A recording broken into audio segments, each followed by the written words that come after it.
প্রিয় শিক্ষার্থীরা, জ্ঞানের সোপান ইউটিউব চ্যানেলে তোমাদের স্বাগত। আজকে আমি বাংলা সাহিত্য থেকে কিছু গুরুত্বপূর্ণ প্রশ্ন নিয়ে হাজির হয়েছি, যেগুলি বিহারের বিপিএসসি পরীক্ষায় আসতে পারে।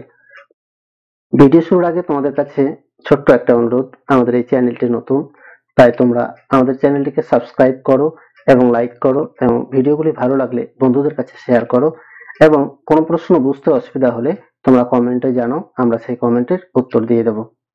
চলো তাহলে শুরু করা যাক। দেখো, 1 নম্বর প্রশ্ন রেখেছি, নিচের কোনটি জীবনী সাহিত্য? যেহেতু বিপিএসসির জন্য তাই এই দুটো অপশন কমন। তাহলে দেখো, জীবনী সাহিত্য, দেখো এখানে দিয়েছে 1 নম্বরে ধর্মমঙ্গল, শ্রীকৃষ্ণ কীর্তন, চৈতন্য মঙ্গল। তাহলে ধর্মমঙ্গল কি? ধর্ম ঠাকুরের মাহাত্ম্য বিষয়ক কাব্য, ধর্ম ঠাকুরের মাহাত্ম্য বিষয়ক কাব্য, ধর্ম ঠাকুরের মাহাত্ম্য বিষয়ক।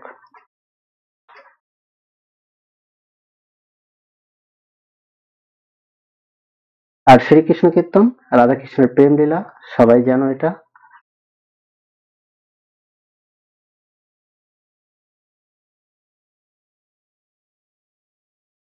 চৈতন্য মঙ্গল, দেখো চৈতন্য মঙ্গল কাব্যটা চৈতন্যদেবের জীবন নিয়ে রচিত, মহাপ্রভু চৈতন্যদেবের জীবন নিয়ে রচিত। তাহলে জীবনী সাহিত্য কোনটা? চৈতন্য মঙ্গল। বৈষ্ণব পদাবলীর অবাঙ্গালী কবিকে? অবাঙ্গালী বলতে বাঙালি নয়। তাহলে দেখো, গোবিন্দ দাস বাঙালি, জ্ঞানদাস বাঙালি, কিন্তু বিদ্যাপতি বাঙালি নয়। বিদ্যাপতি কোথায় জন্মগ্রহণ করেছিলেন? বিহারের দারভাঙ্গা জেলার বিশপি গ্রামে জন্মগ্রহণ করেছিলেন। তাহলে বিহারি, বিদ্যাপতি বিহারি। আর গোবিন্দ দাস পশ্চিমবঙ্গের বর্ধমান জেলায় জন্মগ্রহণ করেছিল, আর জ্ঞানদাস পশ্চিমবঙ্গের বর্ধমান জেলার কাঁদরা গ্রামে জন্মগ্রহণ করেছিল। আর গোবিন্দ দাস বর্ধমানের শ্রীখণ্ড গ্রামে।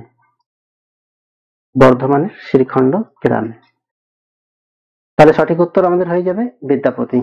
বিদ্যাপতি ছিল বৈষ্ণব পদাবলীর অবাঙালি কবি। চলো নেক্সট। আমার সন্তান যেন থাকে দুধে ভাতে, খুব গুরুত্বপূর্ণ একটি লাইন।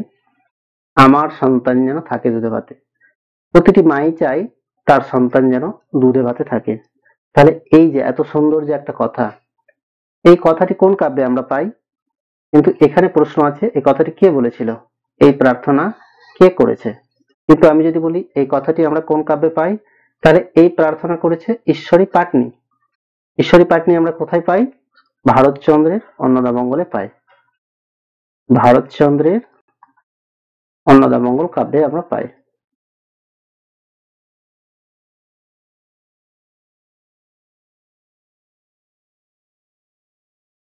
চলো তাহলে নেক্সট দেখি, কবি কঙ্কন কার উপাধি? কবি কঙ্কন কার উপাধি? মুকুন্দরাম চক্রবর্তীর উপাধি। চলো নেক্সট, কার অনুরোধে মুকুন্দরাম কাব্য রচনা করেন? কার অনুরোধে রচনা করেন? তাহলে এই রঘুনাথ রায় হচ্ছে বাঁকুড়া রায়ের পুত্র। তাহলে মুকুন্দরাম কাব্য রচনা করেছিল রঘুনাথ রায়ের নির্দেশে।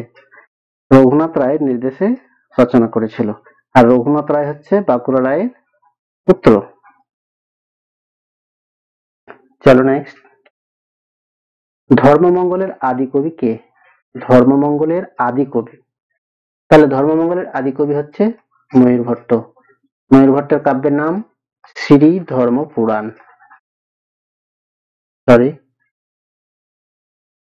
শ্রী ধর্ম পুরাণ।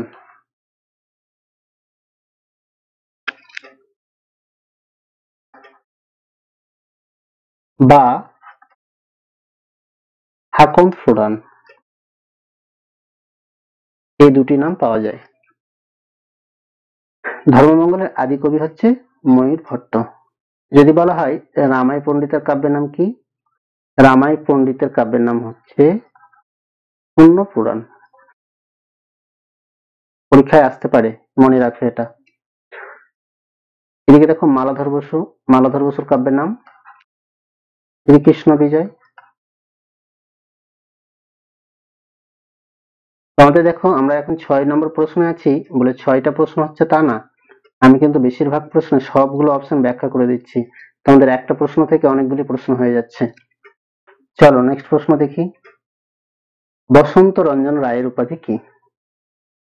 বসন্ত রঞ্জন রায়ের উপাধি হচ্ছে বিদ্যুৎ তল্লভ।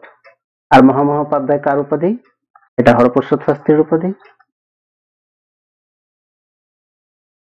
মহামহোপাধ্যায় হচ্ছে হরপ্রসাদ শাস্ত্রীর উপাধি।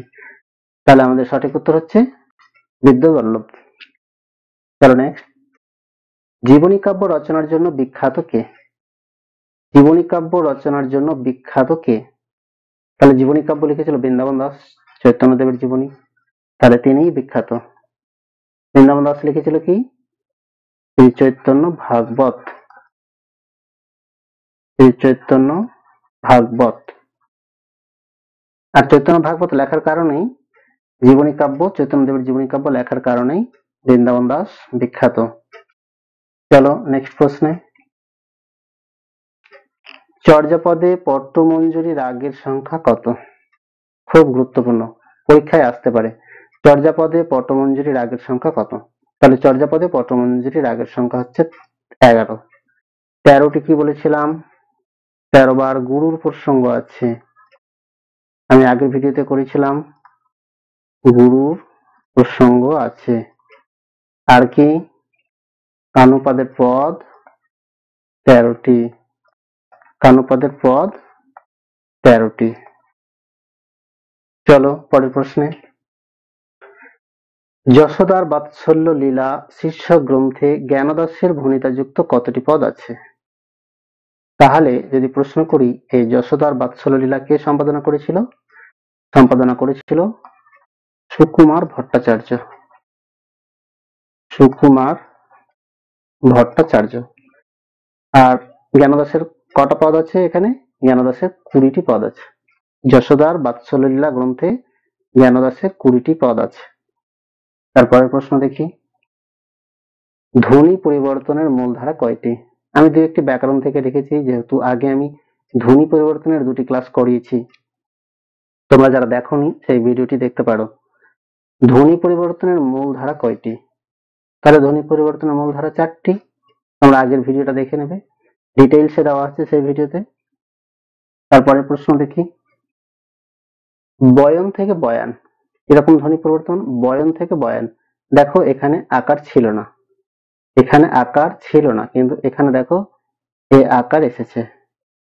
তাহলে আমরা দেখেই বুঝতে পারছি যে এখানে একটা আয়ের আগমন হয়েছে, কিন্তু আটা কোথায় এসেছে?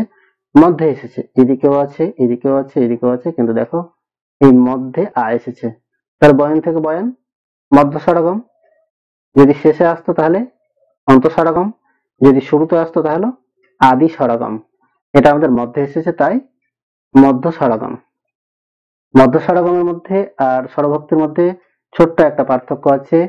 দেখবে স্বরভক্তি যুক্ত ব্যঞ্জনের, স্বরভক্তি হবে যুক্ত ব্যঞ্জন ভেঙে। যুক্ত ব্যঞ্জন ভেঙে। ধরে নাও কয়ে তয়ে, তাহলে ক আর ত আলাদা হবে, মাঝে একটা কোনো স্বরধ্বনি আসবে। আর দেখো মধ্য স্বরগমে কোনো যুক্ত ব্যঞ্জন ভাঙবে না, ডাইরেক্ট কোনো একটা স্বরধ্বনি চলে আসবে। এটুকু ছোট একটা পার্থক্য আছে। যদি অপশনে ওইভাবে থাকে তাহলে ওইভাবে পড়বে, আর না হলে অপশন যদি থাকে স্বরভক্তি কিংবা মধ্য স্বরগম, তাহলে মধ্য স্বরগম দিয়ে দেবে। তারপরে প্রশ্ন দেখি। কোন বংশের রাজত্বকালে চর্যাপদগুলি লেখা হয়েছিল? খুব সহজ, পাল বংশে। পাল বংশের কালে চর্যাপদগুলি লেখা হয়েছিল। দেখো আমি একটা পদ নিয়েছি, খুব গুরুত্বপূর্ণ পদ। সই কে বা শুনাইল শ্যাম নাম, কানের ভিতর দিয়া মরমে পুষিল গো। খুব সুন্দর একটি পদ। এই পদটির রচয়িতা কে? পদটির রচয়িতা হচ্ছে চণ্ডীদাস। এই পদটি হচ্ছে পূর্বরাগ পর্যায়ের পদ। পূর্বরাগ পর্যায়ের পদ। রাধা বলছে, সই শ্যামের নাম কে শোনালো? এই যে শ্যামের নাম শুনে যেন অন্তরে অন্তরে ভেতরে প্রবেশ করেছে এই শ্যাম নাম। তাহলে দেখো, কৃষ্ণকে না দেখেই রাধার মন আকুল হয়ে উঠেছে, তাই এগুলো পূর্বরাগ পর্যায়ের পদ। চলো তারপর, বিদ্যাপতি মিথিলার কবি, এ কথা কে বলেছেন? এটা বলেছেন জন বিমস। এগুলো মুখস্থ রাখবে, এগুলো মুখস্থ ছাড়া কোনো উপায় নেই। বিদ্যাপতি মিথিলার কবি, এ কথা বলেছেন জন বিমস। আর রবীন্দ্রনাথ ঠাকুর বিদ্যাপতিকে কি বলেছেন? সুখের কবি, সুখের কবি। চলো তারপর দেখি, কালকেতুর পুত্রের নাম কি? তাহলে কালকেতুর পুত্র হয়ে যাচ্ছে পুষ্পকেতু, আর পিতা হয়ে যাচ্ছে ধর্মকেতু। কালকেতুর পিতা ধর্মকেতু আর পুত্র পুষ্পকেতু। চলো তারপর, ধর্মমঙ্গলকে রাঢ়ের জাতীয় মহাকাব্য বলেছেন কে? সুনীতি কুমার চট্টোপাধ্যায়। এগুলো একবার পড়লেই মনে থাকবে আশা করি। ধর্মমঙ্গলকে রাঢ়ের জাতীয় কাব্য, রাঢ়ের জাতীয় মহাকাব্য বলেছেন সুনীতি কুমার চট্টোপাধ্যায়। চলো তারপর দেখি, দেখো, চৈতন্য লীলার ব্যাস বৃন্দাবন দাস, এ কথা কে বলেছেন? বৃন্দাবন দাসকে চৈতন্য লীলার ব্যাস বলা হয়, আমরা জানি। বৃন্দাবন দাসকে বলা হয় চৈতন্য লীলার ব্যাস, কিন্তু এই কথাটা কে বলেছেন? এই কথা বলেছেন কৃষ্ণদাস কবিরাজ তার শ্রী চৈতন্য চরিতামৃত গ্রন্থে। কৃষ্ণদাস কবিরাজ বলেছেন তার শ্রী চৈতন্য চরিতামৃত গ্রন্থে। চলো তারপর দেখি, কৃত্তিবাসের আত্মবিবরণী কোন গ্রন্থে প্রথম ছাপা হয়েছিল? কৃত্তিবাসের আত্মবিবরণী প্রথম ছাপা হয়েছিল বঙ্গভাষা ও সাহিত্য গ্রন্থে। গ্রন্থটি কার লেখা? ডক্টর দীনেশ চন্দ্র সেনের লেখা। দীনেশ চন্দ্র সেনের লেখা।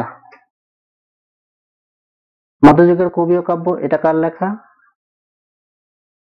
এই গ্রন্থটা হচ্ছে শঙ্করী প্রসাদ বসুর লেখা। শঙ্করী প্রসাদ বসুর লেখা। আর বাংলা মঙ্গল কাব্যের ইতিহাস কার লেখা? আশুতোষ ভট্টাচার্যের লেখা।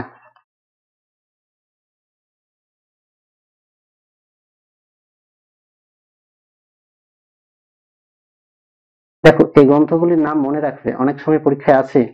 যেহেতু এগুলো খুব গুরুত্বপূর্ণ বই, তাই এই বইগুলোর নাম এবং রাইটারের নাম মনে রাখতে হবে, এগুলো পরীক্ষায় আসে। তাহলে বঙ্গভাষা ও সাহিত্য, এটা কার লেখা? দীনেশচন্দ্র সেনের লেখা। আর দীনেশচন্দ্র সেনের বঙ্গভাষা ও সাহিত্য গ্রন্থেই কৃত্তিবাসের আত্মবিবরণী প্রথম ছাপা হয়েছিল। কৃত্তিবাসের আত্মবিবরণী প্রথম ছাপা হয়েছিল। চলো তারপর, বিদ্যাপতির পদসংকলন মহাজন পদাবলী, পদসংকলনটার নাম, বিদ্যাপতির পদসংকলনের নাম হচ্ছে মহাজন পদাবলী। কে প্রকাশ করেন? জগবন্ধু ভদ্র। কত খ্রিস্টাব্দে প্রকাশ করেন? 1874 খ্রিস্টাব্দে প্রকাশ করেন। আজকে এই পর্যন্তই। আমাদের ভিডিওটি ভালো লাগলে তোমরা তোমার বন্ধুদের কাছে শেয়ার করো, ভিডিওটি লাইক করো, কমেন্ট করো। সকলকে ধন্যবাদ। সবাই ভালো থেকো, সুস্থ থেকো এবং আমাদের চ্যানেলে নজর রেখো।